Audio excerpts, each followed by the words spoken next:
Hi, my name's Phil. I like talking about politics, and this video, more good Brexit news. Actually, no, hideous Brexit news, that's right. This is regarding the news that thousands, tens of thousands, actually probably hundreds of thousands of British businesses will not so much suffer additional expense, time and other resources in trying to trade with the EU and, of course, other members of the single market, but will be blocked completely. But first, if you'd like to be notified of daily news and politics, please subscribe to the channel and click the bell notification icon. So, following on from yesterday's video, really, and with the government moving on from the need to lie about the benefits of Brexit, the media seems to be going into a little bit of overdrive on the major downsides of Brexit in a way that was muted at best beforehand. So, as we've been noting for many years now, the European single market is a club with enormous benefits. So many benefits, in fact, that Brexiteers at the time of the referendum said, of course we're not going to believe in that. That would be madness, absolute madness. But like any club, it has a membership fee and a load of rules. Boris Johnson refuses to pay the fee. It's a little bit baffling because it's costing us far more in economic damage than the fee ever was. In fact, by the end of this year, we are on course to, in real terms, have suffered more economic damage as a result of Brexit than we have paid from day one into the club. But it's really more about the rules. Boris Johnson doesn't want to follow the rules, so he says. So our access to that club is a little bit limited. Now, on the one hand, in itself, you may think that doesn't bar British companies from trading in the single market as such, because as long as their products meet the standards of the EU, then they can be sold in the EU.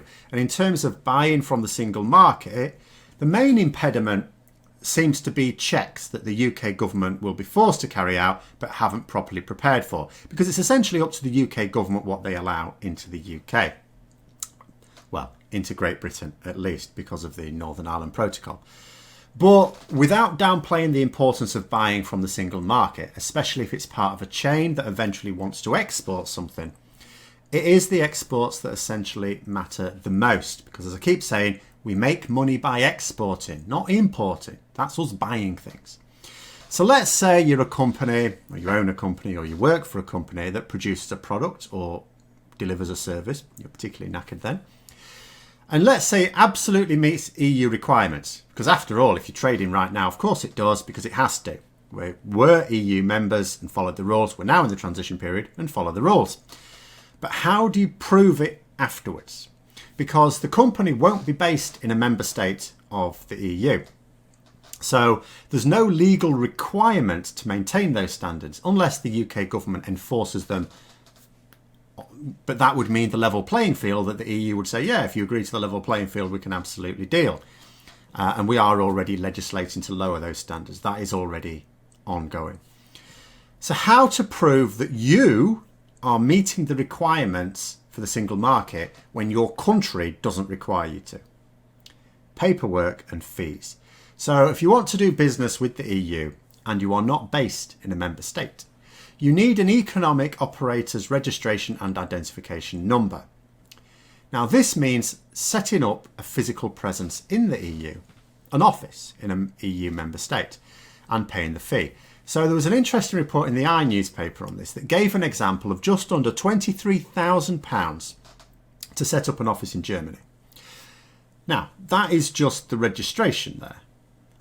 You would still have to pay for the actual office, rental costs, and you would still need staff, at least one member of staff to run it, and of course other running costs as well, you know, internet, electricity and so on. Now, a large company would just have to swallow this cost. Indeed, many of them have already done so, because as soon as it was apparent that we were being governed by mad dogs, many businesses opened up an office in the EU. You know, we've seen this, particularly over the last year. There's been a lot of it. Companies opening up an office in, say, the Netherlands or Ireland or France or Belgium or Germany. And using the figures, so I had a little look, using the figures that were presented in the 2016 Brexit referendum, this would potentially translate into about 400,000 British businesses who will have to face this cost. Otherwise, they will not be able to do business. Now, I have no way of knowing how many of this estimated 400,000 will be able to afford those costs, because I don't know the size of those businesses. Because it's all based on percentages. This percentage of businesses does this, and this percentage does this, and so on. And it is important, before I sort of move on, just to explain what we're talking about here, remember, is additional costs. This is the extra cost. It's not transferring a cost from one place to another. Additional costs. But I'm going to guess that, given looking at the government's website, there's about 6 million businesses in the UK. Private businesses. And 3/4 of them, according to the government, do not employ anyone. In other words, it's a one-person business, one-man show. You know, and a lot of those will be things like window cleaners and accountants and plumbers and things like that. And most of those won't trade with the EU as such. So if we accept the fact, and I think it's probably likely, that of the ones who export to the UK, they are more likely to be the ones who do employ some people. Although some will not. Some will just be individual crafters, for example. But some of them will employ some people. But they could still be a very small company that just employs a few. And you would think, just using these averages, that the majority of businesses will not be able to afford these additional costs. That will, of course, hit, trade-in services, we've been saying for years, especially badly, if there's nothing agreed by the end of October. Now, there is also another option. So instead of a physical office, you can pay for what's termed a fiscal representative, which is basically subcontracting out the necessary admin. But that still costs tens of thousands as well, by all accounts. So it could be cheaper than an office, but it's still going to make it impossible for many of those businesses to manage, because it'll still be out of their capacity to be able to pay that. And if that business cannot comply with the necessary rules for exporting to the EU, then as with any club, they won't be allowed any involvement. Now, I think a lot of people, quite understandably, think that the main impediment to exporting to the EU is simply the extra paperwork and then being slowed down by the unfit for purpose customs arrangements at our borders.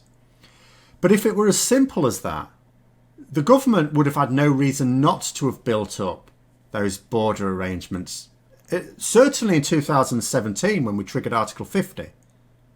Certainly then.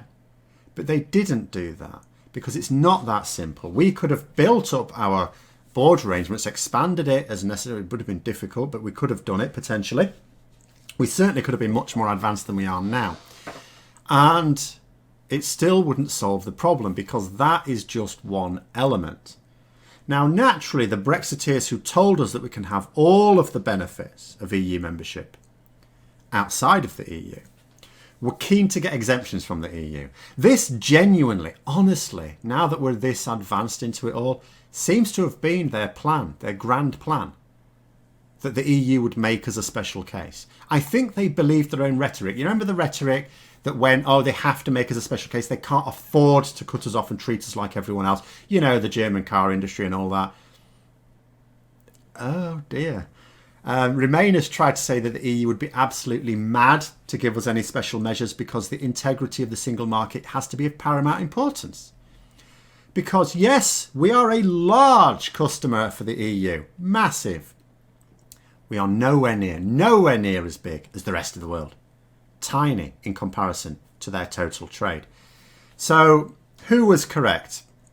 You will not need more than one guess. The EU have made it really clear, really recently, that there will be no special exemptions for the UK. If you want in the club, they said, just as they said years ago, you abide by the rules. You want to play by your own rules? Fine, no problem. No problem at all. You'll be playing on your own. Of course, we aren't intending to play by our own rules, but by America's rules. But that is still not going to help us trade with the EU. It will actually make it far harder, in fact. And another interesting point brought up is that this doesn't just affect British companies, but also companies from outside of both the EU and the UK that base their offices in the UK in order to get access to the European markets. There's a lot of them, because the UK has always tried to set itself up as like this pirate island just off Europe, which is still the Brexiteers' plan. We have we turn a bit of a blind eye to an awful lot of dodgy going on the part of businesses. So it was a very attractive prospect for a lot of foreign businesses to set up in the UK. They will be shafted too, because they set up in Britain specifically to access the European market. Now, how does that hurt us? Say the xenophobic Brexit supporters who don't care about these other companies. Well, it's quite simple. Because if they close those offices down, they'll have no reason to open them up again, or to keep them open if they can't access the European market. Then that means that they're not going to be buying local supplies, they're not paying local workers, they're not paying local business rates. So that will be another deficit to the economy. So what are the government doing about this? It's actually quite hard to say, because a spokesperson was quoted as saying that what the EU is saying is untrue. It's a load of rubbish. The UK-based registrations, which are currently fine in the transition period, will still be fine afterwards. No. But this does raise the question as to what the government are doing behind closed doors on this. So they're denying reality on this. Now that to me suggests one of three possibilities. The first, which unfortunately is the one I think is most likely, is that they genuinely don't understand the realities of the situation. And so what they're saying is true as they understand it. In this case, if it is that they genuinely don't think there's an issue and people are just making a fuss about nothing, then there is unfortunately going to be a very rude awakening when potentially hundreds of thousands of British businesses on the 1st of January 2021 are blocked from trading. Now, if the government just don't understand the reality of it, and this comes as a genuine surprise to the government, if the phones are going mad in Whitehall on the 1st of January 2021, it will be absolutely devastating. After all, the government have already shown that they do not cope with emergencies in a timely manner. The second possibility is that they understand the situation and they don't want to talk about it because they're working behind the scenes to get an agreement that makes it look like the whole thing was a non-issue from the start. So they're going to get an agreement that allows those companies to still be based in the UK and still be able to register, and it's all fine. The issue here is, what's the government prepared to accept in return for such an agreement? And are they still on with this, they will give us an agreement because they can't afford not to? It may well be that that is what they're basing it on. And again, if that is what they're basing it on and we don't get an agreement, there will be even less time to explain to those businesses that will be affected what they need to do. Now, this has the same effect as the first scenario in reality, of course.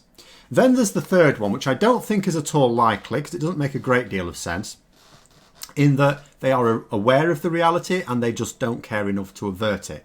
Now, it could be that they think there's a greater price to be had with the no deal and they're willing to sacrifice these businesses. That's sort of true, but at the same time, if that were true, they are starting to come clean on an awful lot of the drawbacks of Brexit. Why not this one as well, and at least give businesses a fighting chance, or some of them a fighting chance of doing something about it? Because what they're doing by denying it as a problem is making businesses less likely to prepare. But it is a possibility, so it has to be stated. So there it is. Those are my thoughts. Let me know yours in the comments below. Hope you found the video interesting. If you did, don't forget to click the like button. And if you'd like to support the channel further, please also click the Patreon link for details. And until next time, I'll see you later.